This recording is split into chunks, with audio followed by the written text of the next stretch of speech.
So hi everybody, it's T Falcon Napier. Welcome to the Oracle with Self. This is coaching session number 10, I do believe.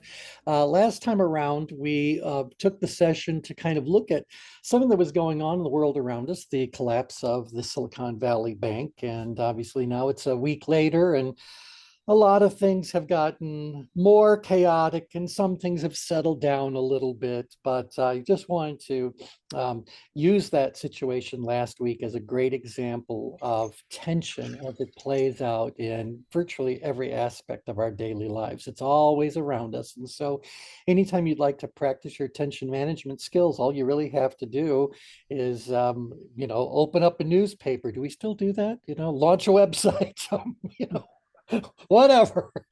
I promise you, there are plenty of things going on that you can certainly say, what's happening here from a tension management perspective? Where are they on the change grid and what does that mean? And then you can test it. Where should they be on the change grid? Where would the best place on the change grid be for that? And then once we do that, we can then get into the various change grid maneuvers to affect whatever change we're trying to get. So let's kind of combine that all into one thing for today's session. But our emphasis is really on reviewing these maneuvers. Now, I did just show it to you guys on screen, but just in case you don't have this particular handout handy, let me just go ahead and chat this over to everyone. This is Form D. The action planner. And, we have lots of versions of this. This just happens to be the one that gives you some room to write. So if you want to use these as any, like an actual coaching tool with a client or whatever, get your thoughts together, whatever. I mean, this is just a great little form to pull out and look at and write down. Okay, anywho, so we need something to work with. Let's go to a change grid here. By the way, this is an abbreviated change grid. There was actually something that we put out the same time we put out these other forms in the form set. At that point in time, we were trying to simplify it to use only the layers that we thought an early adopter, scratch that, someone who is new to the study of tension management would be ready to take a look at. And the only thing this one is missing are the intensity lines. And so if it's handy, we'll just go to that one rather than go to this one. But whichever one's easier for you guys is certainly fine for me. So anyway, I've chatted that over to you. So you now have the different change grid maneuvers, something to look at there. Not that one, different form. Well, Form D, here we go. So we need something to work with. And so I'll give you one. I'm leaving on the transatlantic crossing 1 month from today. It actually leaves port on the 20th. And so there's a couple of things I need to do. One of them is that I need to figure out if I want to take any local currency when I'm there, because the ship goes to Bermuda. That would be the Bermudian dollar. But I'm sure they take US dollars. And when I get to the other side, I'll be in Cork, Ireland. I believe they use the British pound. Then I'll be in Southampton, and that's British pounds. And Portsmouth is in England, that's British pounds. But one day we go across to Le Havre, which is euros. And so I'm trying to figure out, do I really need to get any money, etc.? How much would I need? Is it worth the conversion rate? Blah, blah, blah. That's where my head at. So right now, if you were to ask me, well, T, how do you rate your ability to get that task done? Well, I'm going to give myself an 11. All I really have to do is call up our personal banker or pop into the branch, and I'm sure somebody can answer my question. If not, hand me the money. As far as the challenge of the whole thing, I mean, it's pretty much a simple errand. So fine, I'll give it a 2, maybe 1 or a 2. So where does that put me on the change grid when it comes to, right? It puts me rock bottom. I'm deep down in the apathy danger zone.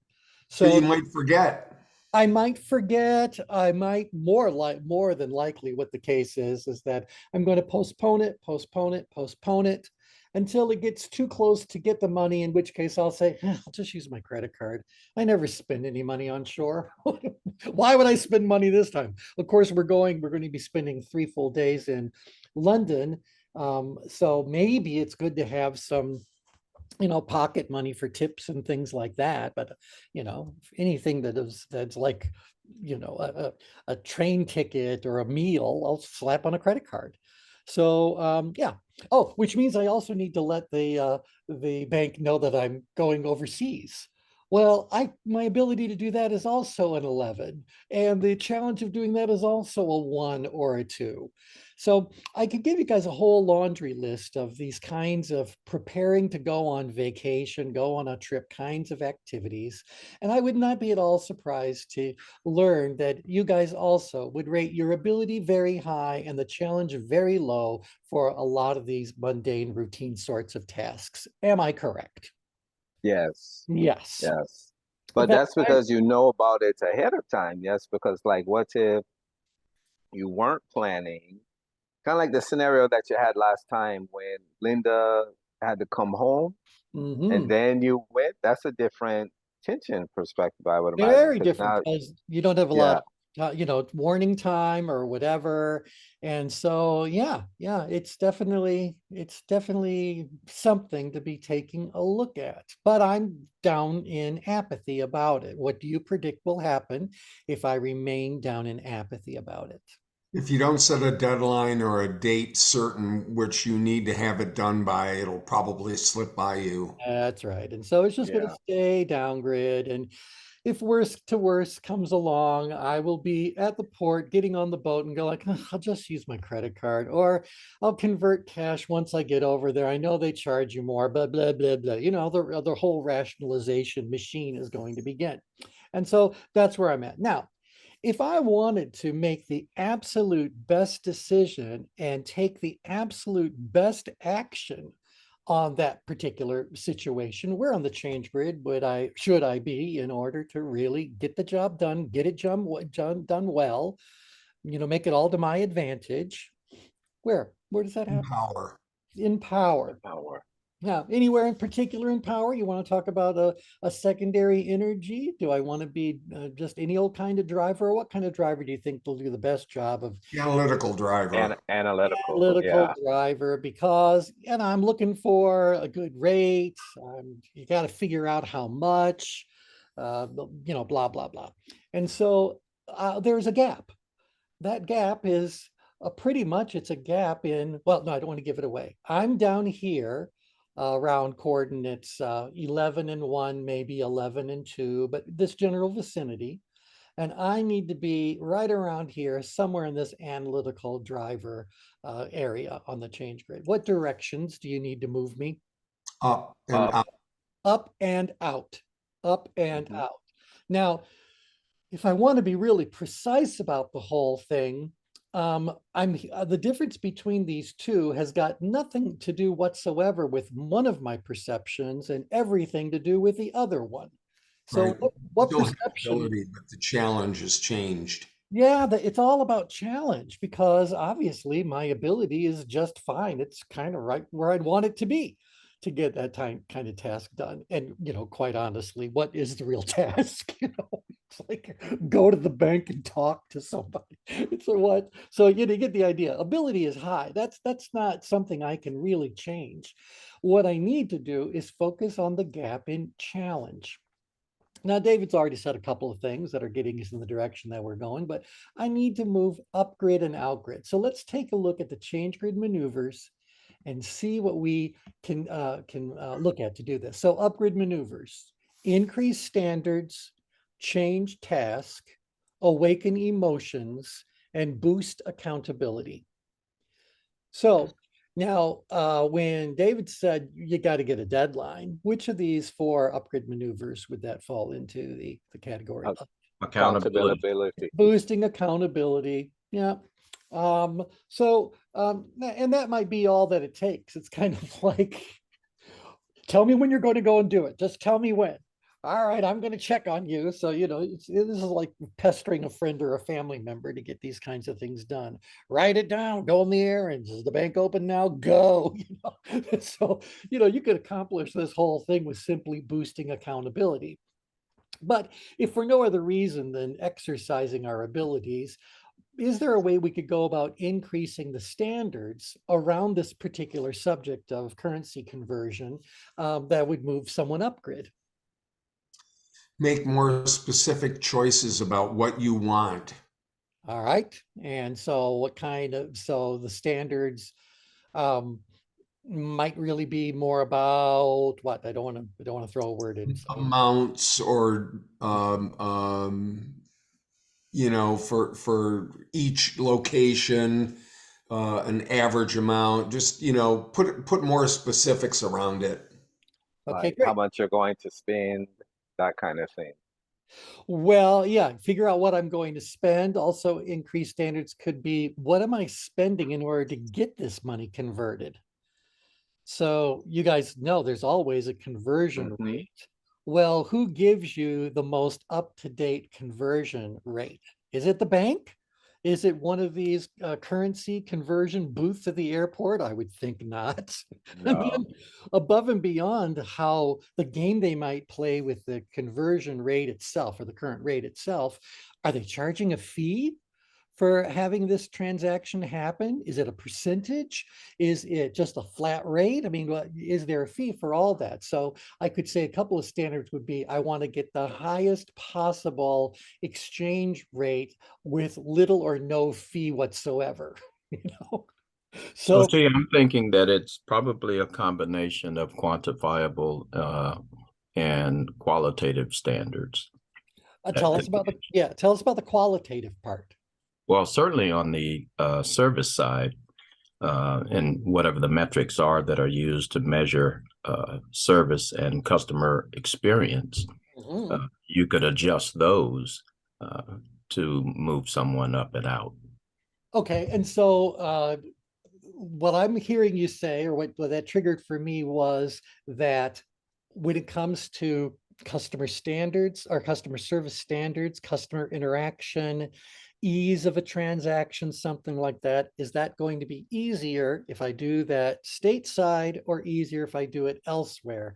So that's kind of a customer interaction thing. Is there going to be a language problem that needs to be factored in there? Um, is there a place I can get it more quickly and more safely then I might be able to do that somewhere else. I can tell you that there was a time that I was actually in Mexico, a very nice area of Mexico City, a suburb, but nevertheless, I was in Mexico. And the client decided to pay us in cash, but we had to go to the bank in order to get it. So they gave us a bank draft that would not have worked in the United States, or it would have just been like super hoop jumping. So they said, oh no, just go to any of the branches of our bank and they'll give you the cash. And so I thought, yeah, but then I'm walking outside of a bank with thousands of dollars in my pocket. I mean, it was a 2-day training engagement. Run the math. You can imagine what that added up to. And then, of course, I said to them that I need it to be in. Yeah, I'm hesitant about it because there was a limit to how much cash you could be bringing into the country without having to jump through hoops or whatever, explain, blah, blah, blah. So I just didn't really want to do that. Well, of these 4 upgrade maneuvers, which one do you think I was feeling in that situation that definitely raised my tension about the activity? So the memories of going through that are working with which of these maneuvers? Emotions. emotions. Awakening emotions that I didn't like then and I never want to deal with again. And so am I building a case more and more for the reasons why you want to take care of this before you leave the country? Yes. That Yeah. becomes the real question. That becomes the real, Yeah, I had to do that to come here to Nicaragua, right? So, yeah, you travel in these different places and I have security. Uh, yeah. they know my route, they know everything in terms of the company's called Global Rescue. Yeah, so So they're keeping an eye on you guys. Yeah. yeah, exactly. Exactly. That's something that we couldn't do like on the ground. This is like 2 weeks ahead of time. Right, right, right. And the challenging part there is that, in a lot of the places that we've gone to, um, the the lowest paper money you can get would be like a €2, no, a €5 bill, I think, is the smallest piece of paper in the world of euros. Well, you can't get coins when you go to the bank to switch things over. And so if I'm going somewhere and I want to have just pockets full of quarters to kind of like, give to little kids and things like that, I'm doing something or another. It's like I can't get that when I'm just exchanging money. I then have to do that when I get there.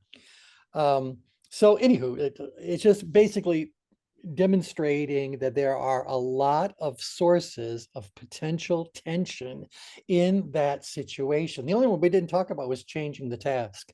How might someone change the task in order to get someone to do one of these mundane sorts of activities? So we've already increased the standards. We want a great rate at a low to no fee, and we want to avoid all the inconveniences that we've described.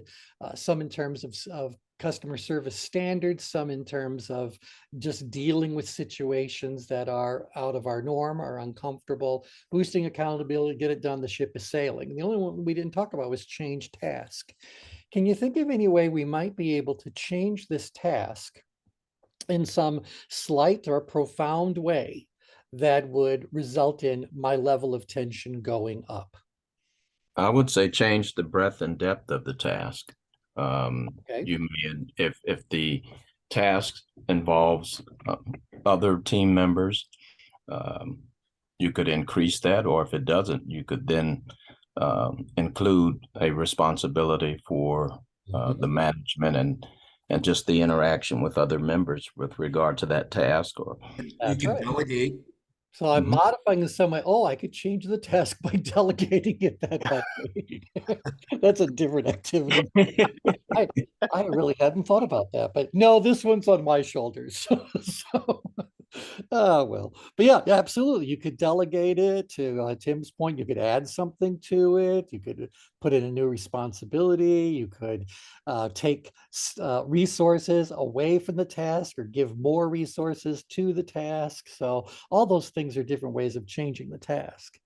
So, but I can also change the task by turning it into somewhat of a game. So you guys know, in a sales organization, oftentimes they'll just do like a quick little sales contest just for the day, just to see what kind of fire they can build for lead generation or whatever. And it's usually something silly like, you get I don't know, a Starbucks gift card or something like that, or some ugly statue you can put on your desk back in the days when people went to offices and had desks. Okay, anyway, so but there are things we could do for all four of these. Now, the important thing to keep in mind is that all I'm trying to do is to move from down here in apathy about this mundane task up to being more active, more on top of it, more driven, more engaged, so that I'll just go and get that task done. So one of the ways that I can change it is to play a little game of beat the clock, or maybe it's like get all the errands done all at once. So what are all the errands I need to run related to going on this trip? So let's just go and carve out the afternoon and go and do them all, So I'm changing the task by bundling them, I guess, in some way that I might feel is a little bit more interesting to do, less of a burdensome sort of an errand to run, etc. Okay, so yeah, so I could do all those kinds of things. Hey, T, one more thing that comes to mind for me is the reward system. Yep. Certainly on the comp side, you could institute a scale that would reward based on performance and productivity that's connected to a reward system, and that may motivate one to go up and out. That's really good. And I think that's, as we start thinking about those kinds of strategies, sometimes they touch upon more than one of these maneuvers. So when I think about something like getting a pay raise or getting some sort of a bonus, some sort of tangible cash sort of a reward for doing something. Part of that feels like it's changing the task because now it's becoming more of a contest and the task itself is just becoming incidental. Now the real task is win the contest. Um, But the that emotions too. Yeah, and those emotions, because now you're talking about pride and someone wanting to feel like they accomplished it. And of course, it also kind of includes a little bit of accountability because someone's going to win and someone's not going to win, and we're going to find out soon enough. So, Mhm. one way or another, you're going to be revealed. So there's an accountability element in there as well. So I think that's really great because I think a lot of the times the kind of work that we do with the kind of clients we work with, we're always doing blends of these different maneuvers in order to, help someone move in the direction we need them to go. So this is what we can do to help clients move. But when we do it for ourselves, is that the PowerPoint or is it the same thing? I do this a lot too. I don't like to feel like I'm behind. So I always do set things up like what Tim was just describing, like I gamify it so I Yep. can be ahead of the curve because otherwise it'd be like in my mind, I have too many competing priorities and nothing will get done. Yeah. And then, I'm working with a team of people. And so I always gamify things to make it like, okay, this is what we're going to do here, here, here, and here.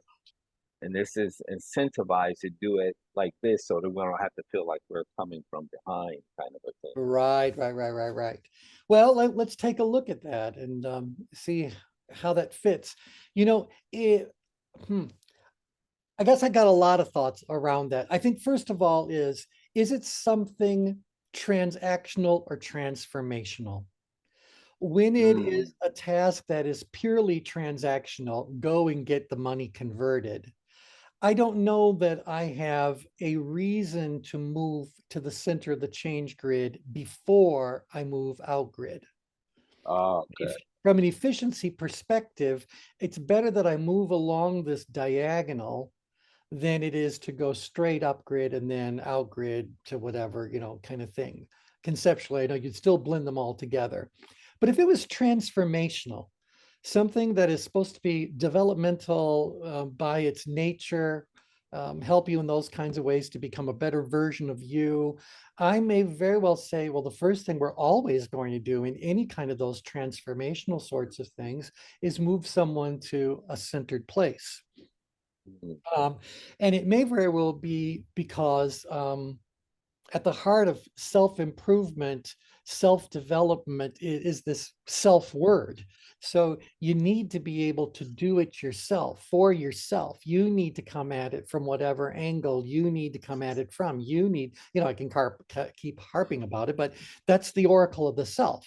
That's what you should probably do anytime it's something that is of as I said, a developmental sort of an activity, or maybe it's also if it's a really big activity where you don't want to just jump out grid or jump up grid or jump wherever on the grid, because this task really would benefit from you separating yourself emotionally from it for some short period of time where you can clear your mind, clear your energies and say, now, what's happening?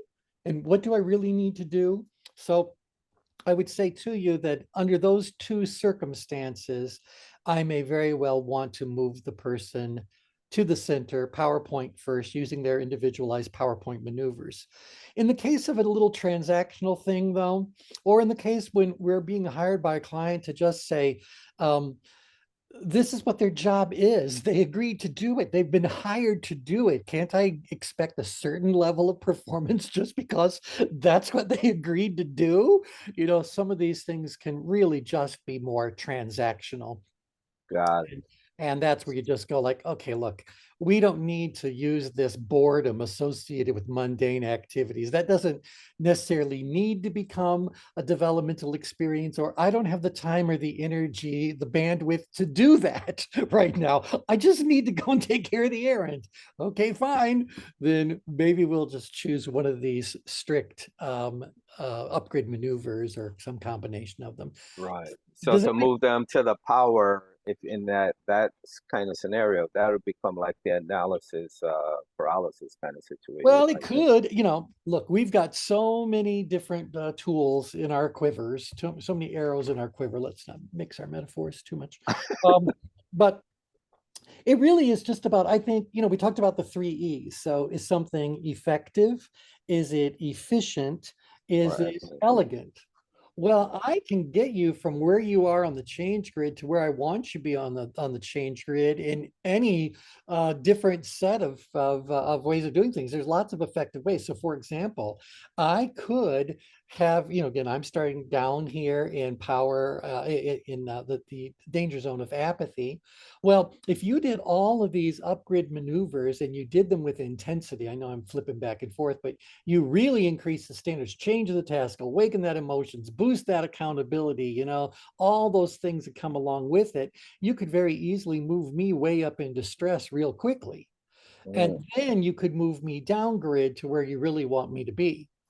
So is that effective? Yes. You could move me to the middle and then across. That would be effective. But what about the next level, the next E? We want to choose one that's efficient. And one of the nice things I think about the change grid is that it can show it to us graphically. It can also give us some indication about the relative amount of energy, work, resources. So the work of going up and out. So just view this as a right triangle for a second. In order to go on the 2 perpendicular planes or axes, travel along those before I end up at my destination, that's a much longer trip than just traveling on the diagonal. So I would say that it would be more efficient to simply focus on things that would directly increase the perceived challenge. And I would say also awaken some of the emotions, because we talked a lot. It's not emotions of positive desire and all those nice kind of outgrid, healthy kinds of emotions. It's really more about doing things now in order to avoid having emotions that I don't want to have again or don't want to have for the first time, kind of thing. So it's more about emotion avoidance as an upgrade maneuver. So T, when I think about Brian's proposed scenario, I'm thinking of our conversation on the energy field. Yeah. And, to get to that PowerPoint would be the spirit, as it calls it, the spiritual energy, which, we refer to as amiable. But it speaks to understanding and focusing on purpose. Yeah. And so I think with that redirection towards purpose and the answering of the question of why am I doing this? Why am I here?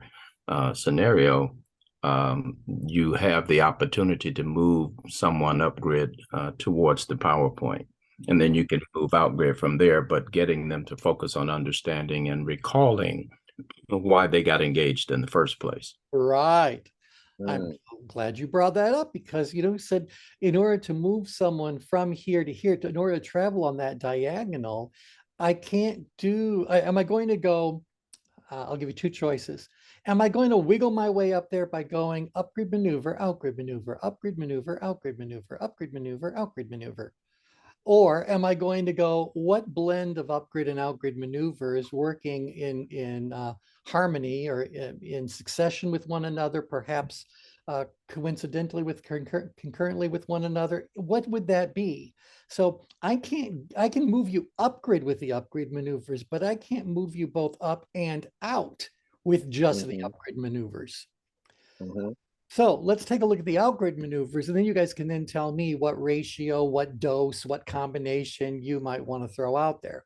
So outgrid maneuvers, the first one is increased risk. It's really increased risk-taking behavior. It's about stepping into the unknown. It's about giving it a whirl. So we're talking about increased risk. It's more about being willing to move in the direction of greater risk. Take the chance, throw the dice, go out there and execute your plan depending on where you're on the change grid. So increase the risk, go and do that. Appealing to ego. when I'm appealing to someone's ego, I'm saying to them, I believe more in you than you believe in yourself. I see something in you that you don't necessarily see yet. I see greatness where you feel humility, or whatever the case may be. Sometimes we need to appeal to someone's ego to help them take ownership of who they are and the role they can play in that particular moment.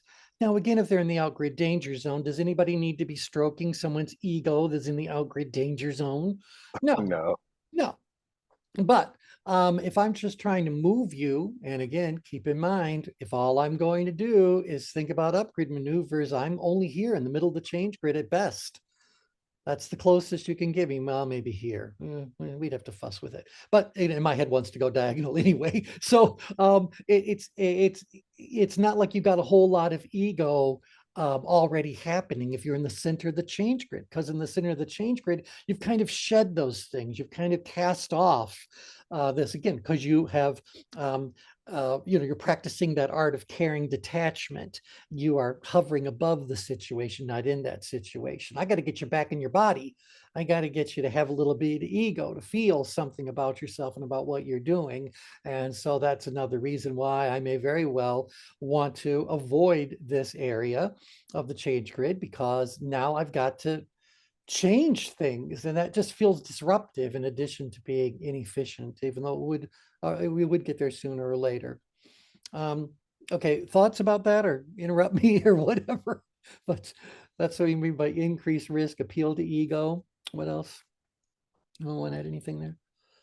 Okay, the next one is inspire through leadership. It should actually say inspire through leadership to leadership.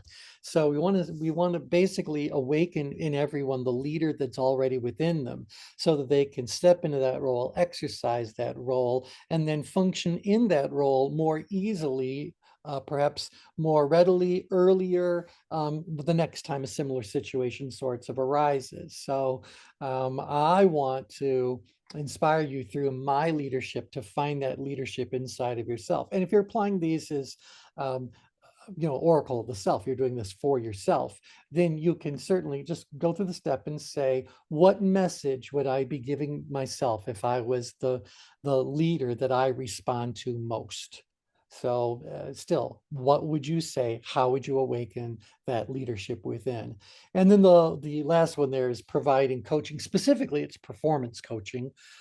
It does tend to be more behaviorally focused, more corrective in nature. So refinements. Again, when I think of sports coaching, I think of sports coaching as being a great example of performance coaching. So yeah, of course, I want your head in the right place, and I want you to feel all the things I want you to be feeling. But sooner or later, I got to help you stop tripping over your own feet.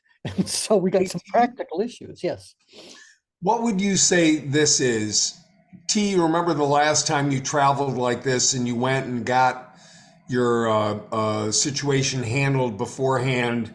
What were the benefits of that? Oh, it saved me all kinds of time once I got there. Everyone else was frantic trying to figure it all out, and I was ready to go. So I was able to really start my trip and the purpose of my trip a lot sooner with a lot less stress. Okay, and I would imagine that's how you want this trip to go. That would really be good. Yeah. So what do you need to do to make sure that happens? I just need to go to the bank or call the bank. I mean, that's really it. So, yeah. So was that appealing to the ego, or was that the coaching? Oh, well, he did a little bit of coaching. Well, actually, he really did a downgrid maneuver. He restored a resource, but his purpose in restoring that resource was to remind me that I had already had a successful performance of this Ah, at a point in time. So what's different now? And the answer is there's really nothing. I mean, he did it. He gave me the performance coaching. He just didn't need to do anything corrective because he was working with an obstacle of the mind. And so that was all fine. That was all good. So providing performance coaching. And then, yeah, you're right. He awakened some emotions. The upgrade maneuver was there. And there's a little bit of accountability because he said under what circumstances. And then, the conversation would have gone even more deeply than that. Is that a little bit of an appeal to ego? It's a little bit of appeal to ego when you basically said I did good and it was good for me. It was good for other people around. How did I feel about myself when I did that? How did that change things? So that's definitely doing this outgrid kind of thing. If it stands up and makes you square your shoulders and feel some pride and whatever, then it's all good. That's what an outgrid maneuver is really all about. Take the chance. We know you can do it, and we need you to step up there to be that example for others. And here's how we can help you polish up your skills even better, whatever. I mean, that's what the outgrid maneuvers are really all about. Yeah. All right, so now going back to this particular issue, and again, I chose a mundane one on purpose. So we got all this stuff that's happening now downgrid. I got to move myself diagonally up to here in order to get it all done. So you guys now have a combination of upgrid and outgrid maneuvers that you can use. So my last question was, are you going to alternate upgrade, outgrid, upgrade, outgrid, or are you going to create a custom blend and deliver it in one fell swoop? Custom blend. Yeah, I'd say custom blend, definitely. Yeah, blend it in one fell swoop. There you go. The other way sounds kind of schizophrenic. Well, and it feels like a lot more work. And again, we're talking about I chose a very mundane transactional kind of thing on purpose. And so how much energy do you want to invest in the mundane? It's like, get her done. So all there is to it. Okay, now I want to call to your attention that there are other ways that you could still move someone upgrid and maybe even outgrid. That might feel weird, but upgrade and outgrid without doing upgrade and outgrid maneuvers. And the way that you can do that is by doing, plan on being horrified, the opposite of downgrid maneuvers and the opposite of ingrid maneuvers. So if instead of normalize, what's the opposite of normalize? Okay, somebody. What's outrage? Okay, well, abnormalize. Yeah, I'm trying to think of a word for it. Yeah, there you go. It's like, do we have a word for that? Yeah. Chaos, exactly. Yeah, exactly. I was tempted to say dysfunctional. Well, that's really it. I mean, you're saying like, if I wanted to raise your level of tension, I will believe that the reason why you're so far downgrid, in fact, let's do this. I'll do it by way of a question. If you realize that I am this far downgrid about those kinds of mundane sorts of tasks, would you be surprised at all that it was the result of all these downgrid maneuvers I had done before and were doing to myself in that moment? Right? So if I continue to normalize, people are doing this all the time. It's not like it's anything I need to worry about. Everybody wants money. They're going to figure out a way that they can get it from you. But you normalize, simplify it. Well, I could just, it's easy enough. I just have to call the bank. I don't have to do it today, blah, blah, blah. Or, when I get on the ship, I can have the concierge figure it all out or, blah, blah, blah, simplify it. I'm now also the same way adding resources, restoring resources, because if someone sends me stuff and says, oh, here's 3 places that we've had ours exchange once you get on shore. It's next door to the Sbarro restaurant. There's a booth. People do these. What are these downgrid maneuvers actually doing? What have they actually done? They anchor you in what you already been perceiving. They have moved me downgrid to begin with, and to continue to do them is going to reinforce my downgrid positioning, if not make it even worse. And so if someone comes along and forget doing upgrid maneuvers, they just decide to do the opposite of downgrid maneuvers. What happens to your level of tension when they say, you think this is a common thing? With all the banking crisis happening all around the world, this is new times. This is a new situation. Okay, Yeah. I'm abnormalizing it. By the way, you're going to be in Ireland on a Sunday. So what do you think? How busy do you think people are going to be helping tourists on a Sunday in Ireland? Mhm. And then rather than simplify it, complicate it. Well, you're going to have to do this, and after this, you're going to have to do this. That means you're going to have to go and do this. You're going to need to have this form ready to go. You should probably look at multiple places rather than simplifying it. What happens if I increase the complexity? Mhm. The tension's going to go up. And rather than adding and restoring resources, what would I do? I would either take the resources away, or I would render what you believe to be a resource as being totally ineffective. Totally Mm. It's like budget cuts to me. budget cuts, or that's no longer that's no longer a feature of your credit card. Your bank changed the rules. They're closed right now. Anytime I can abnormalize, complicate, and remove resources, the level of tension will go up. So why don't we recommend that you do that? Why don't we recommend that you do that? It increases the stress. It increases the stress. Specifically, give me some characteristics around that stress. The stress that I have about what, or You- about who? About You want about to go ahead. increase, oh, Yeah. okay. You want to increase their level of stress so that they become activated. And yes, I certainly do. But why would I want to do that using upgrade maneuvers? And oh no, what you said is absolutely right, because these are more likely to activate me. What are these more likely to do? Deactivate. Yeah, stop Which is dead in my tracks, Mm. perhaps, because might abandon it all. It's going to overwhelm me. I'm sure at some point I threw this out, although I don't remember when I would have done it, but it has to do with the difference between task tension and relationship tension. So task tension is the tension that I have about the task at hand and perhaps the context of whatever that task happens to be. So I need my tension to be about getting the money converted and getting ready for the trip. That feels more task oriented, more focused on whatever it is that needs to be done. Where when someone starts doing these things to me, I'm there with my head going like I'm all set, and they start to abnormalize it. I'm going to be upset with the messenger long before I'm going to be really upset about the message. And if you try to complicate things in your language, you try to remove resources from me, it is no longer about the situation. It's about you. Mm.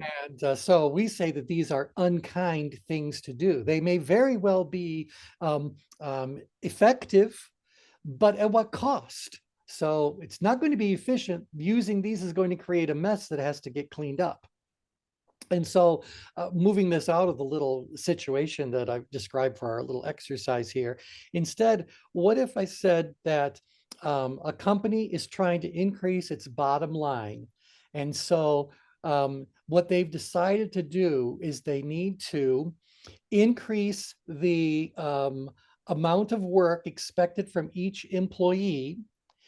So adding responsibilities while I'm reducing staffing, and I'm in no position to give anyone any additional compensation for what's going on. So basically, I'm the manager saying to you, I'm cutting 20% of you, but the workload remains the same. Everyone else is going to have to cover it. And I can't give you any more resources to get it all done. Have you ever heard of an organization doing such a thing? Yeah. Yes. Like all the time, all the Right. time, all the time. They don't realize that while that may move people's levels of tension up, what's it doing to the relationships? What's it doing to, the culture, if you will? What's it doing to all of that? Yes. And while it's raising my tension, it may be simultaneously raising my tension about finding a job elsewhere. Mm-hmm. So There's there's, lack of trust in that kind of environment. Yep. And so what we've said before is that while the opposite maneuvers will work, they come with great price tags attached to them. So, yeah. Yeah. This is why I've never understood parents trying to correct a child's behavior by removing things from them. It's like, well, then I'm going to take away blah, blah, blah. Well, you just change the issue. Now it's about the level of power you have over me as an individual, as opposed to you correcting my behavior.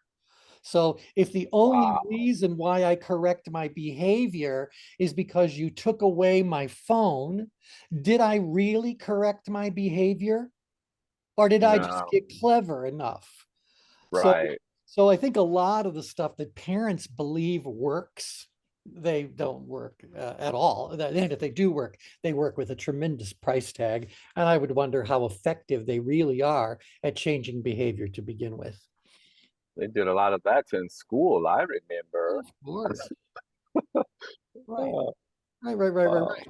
And back in the days when I would imagine most of us were in school, corporal punishment was something that was okay for the school, your teacher or your administration in the school. They could slap your hand, they could give you a little whack on the butt, they could pull out the ruler and wrap your knuckles, they could do that. Now, of course, none of that is allowed, and perhaps with very good reason, but nevertheless, that was not an effective way of getting a behavioral change to actually occur. I mean, I get it in the moment. You might see that the behavior stops, but that did not change anyone's logic. That did not change any of the real root cause of the behavior to begin with.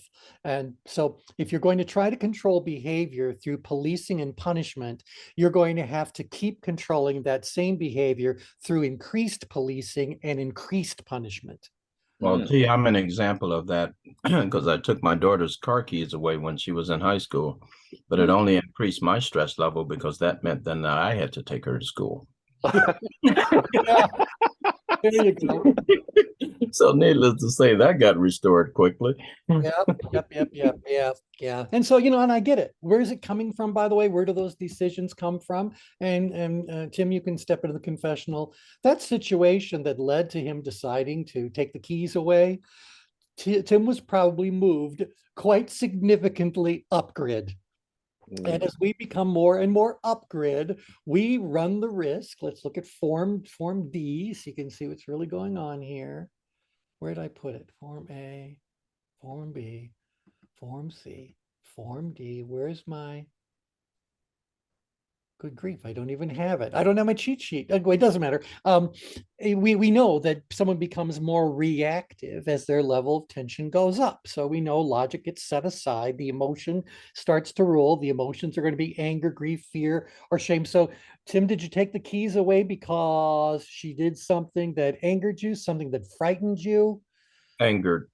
Angered you. Okay. And so you can kind of see that it's not at all surprising when we find out the teachers, and what concerns me the most, quite honestly, is a lot of the police behavior that we've had come to our attention more and more and more frequently as time goes on. Because if someone, and I'm talking about the officers, are moved too far upgrid, how does that impact judgment?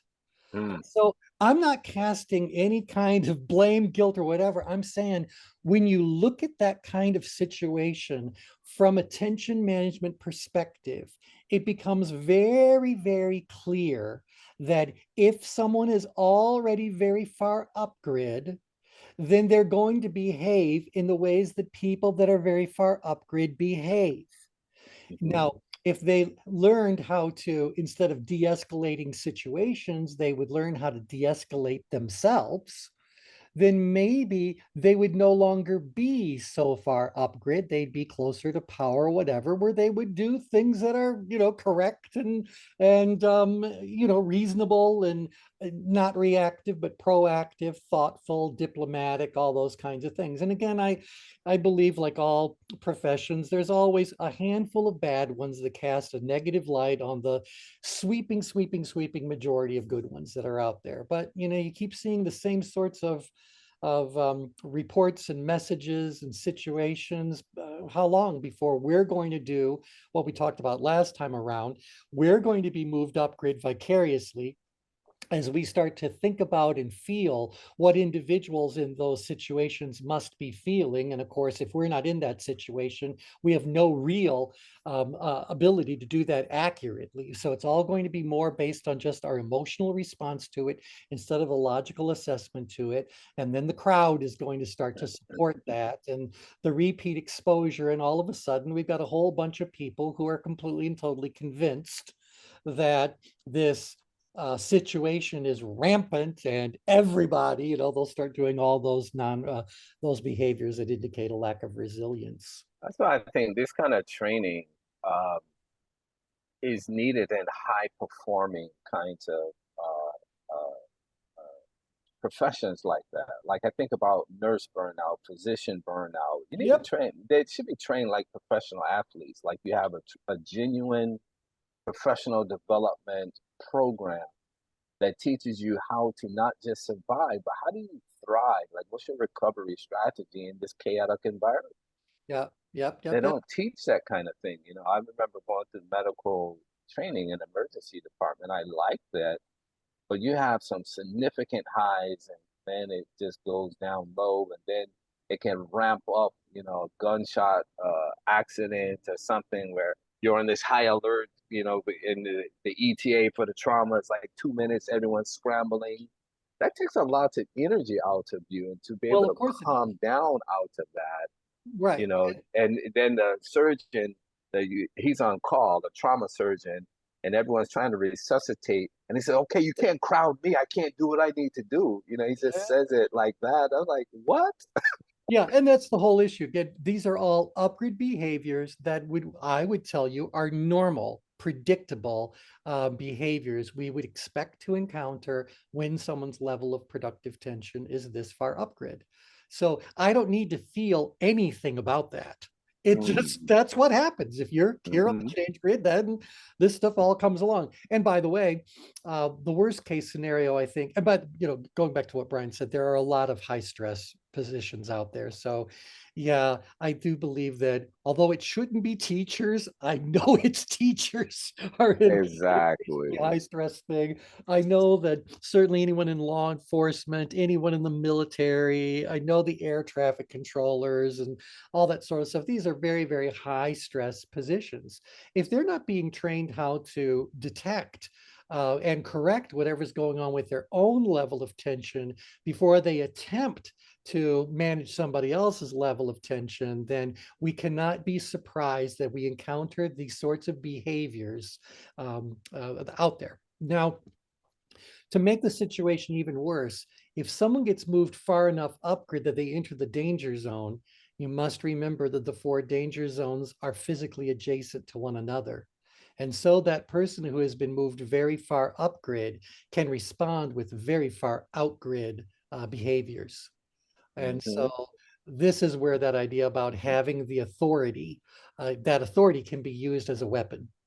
And the weapons that come with that authority can certainly be used as weapons. If it happened upgrid, it would be more of a reaction to a threat that you see there, in that kind of thing. You had to do something, blah, blah, blah. But if you're just really angry, and you end up very far outgrid, because of the adjacency of these sorts of things, well, then all kinds of bad things can actually happen. And somehow or another, the person will frame it as being justified. So, obviously, I'm a very big believer that everything we talk about when it comes to tension management is really just describing life. We're just looking at some specific aspect of life through this particular lens. And at least this far along in all of our dialogues over all these years, I haven't found anything yet that doesn't start to make more sense if we look at it through this tension management lens. Yeah. I wonder how do we explain, because I think what's interesting to me from a neurobiological perspective, it seems like some people have natural thresholds Yeah. than others. Okay. You know, they can be born in the same house or in the same industry, because I'm looking again, the burnout situation, right? We can't say necessarily that burnout is an organizational exclusive thing, because some people burn out in that same environment, others don't. Right. They thrive in the environment. Yeah. Right. So I'm thinking like, where's that? Well, Where I think your where's answer, the, you I know, think your, the well, I was just going to say, I think your answer there is really based in what we talked about long ago about neurotransmitters. Why mm, is it that some people's level of anger escalates geometrically so mm, so high so quickly, and other people just kind of like plod along? So it might be a personality, but isn't our personality a reflection of what's going on inside of us? yeah, absolutely. And part of what's going on inside of us is most definitely neurochemical. And that's what this training could do for people, I think, because this interoception and these managing these internal states, these thresholds, these things that are going on with you, these things go underneath the radar of awareness for the most part for most people. And so if they can learn a Yeah. tension management perspective of, oh wow, okay, yeah, I notice this, my breathing is a bit more heavier than last time, so I'm having a sympathetic reaction. Now let me see what's going on. Yeah. Then they can move themselves to where their better And they could state is. stay, they could be in the same situation, but inside of the green circle. Hmm. Instead of in that situation, well, outside of the green circle, how far it goes is just how bad it gets. But that we just want people to operate inside of the green circle. That's all. You'd make good decisions on virtually everything, virtually all the time.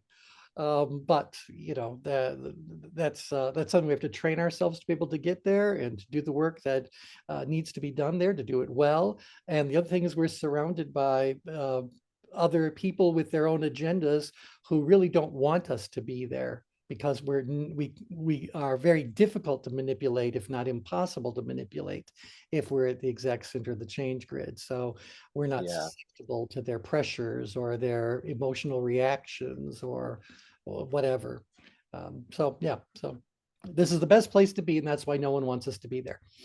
I heard Andrew Yang just talk about that. He was being asked a question about his run for presidency and this his universal basic income platform and things, and it said someone was asking, saying that it seemed like he abandoned it.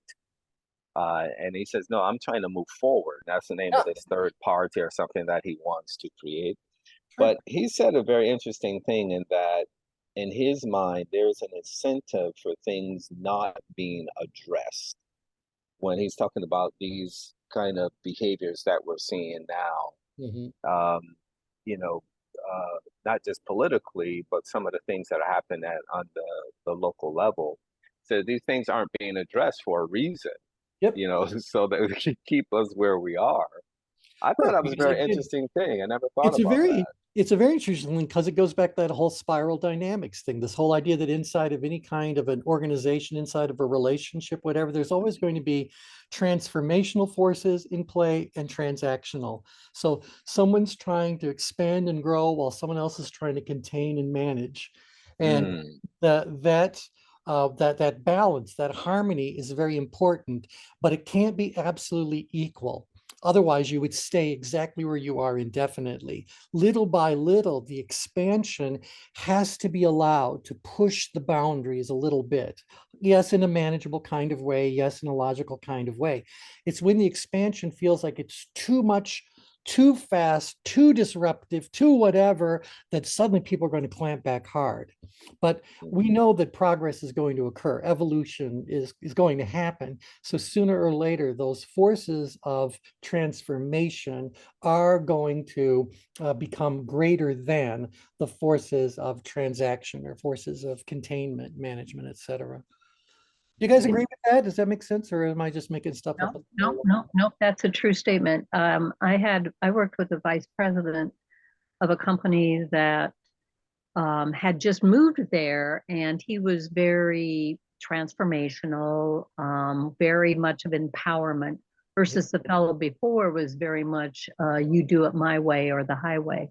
mm, So when he came in, he, shared with them that it's very open, and they didn't trust him because they knew what the other behavior was and what would happen if they did something.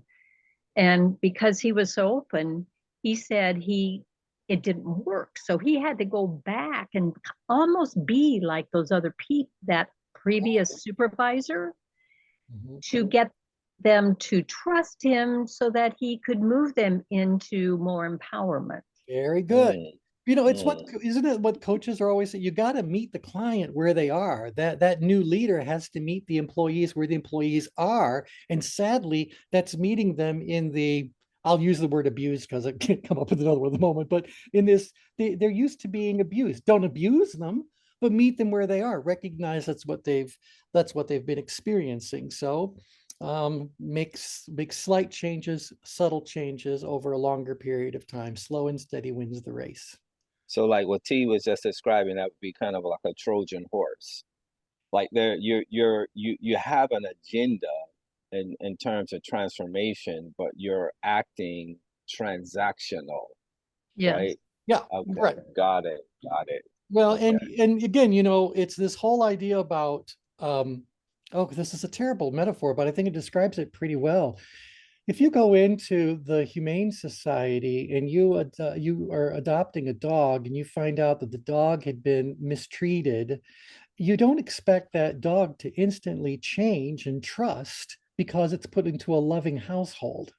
Mm. Right? It's going to take a while for that dog to kind of go like, this is different, you know, Mhm. but sooner or later, hopefully sooner, that dog is going to go like, wow, this is a safe place. This is a very different place, and it'll adjust, and you know, then it jumps on board and you start really seeing momentum behind those kinds of positive changes. But it takes a little while to negotiate that early stage dance. That happens also with foster children and human trafficking. Yeah, Yeah, I would imagine it must. Yeah. yeah, People coming definitely. out of prison. You know, it takes a while. Yeah. It sure does. I know that for a fact. Yeah. Yep. You know, that reminds me of a story I heard the other day. There's a group here in the United States that brings people from Ukraine that are really in need of having a new place to call home.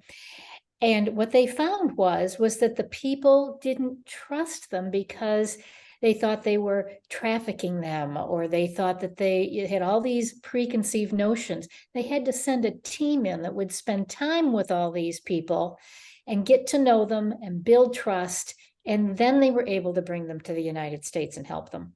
Right. Mm. Yeah, I mean, you have to be ready to receive. You have to Mhm. be ready. And as you said, you have to meet them where their people are. Got to meet them where they are. Got to meet them where they are. Yep. Okay, well, we've run over like we often do, which is all good. I thought I'd actually talk about up, down, in, and out, but we still got some change grid maneuver stuff to talk about. I won't keep harping about this downgrid mundane situation. I'll give you guys some in-grid, some upgrid, some other ones to start playing with, but ultimately it's going to be, can you create a custom blend of maneuvers that you think will work well in that particular situation? So that's what we'll play with. So thanks everybody. Talk to you next time. Take care. Thank Have a great you. day, everybody. Bye. Thank Bye. you.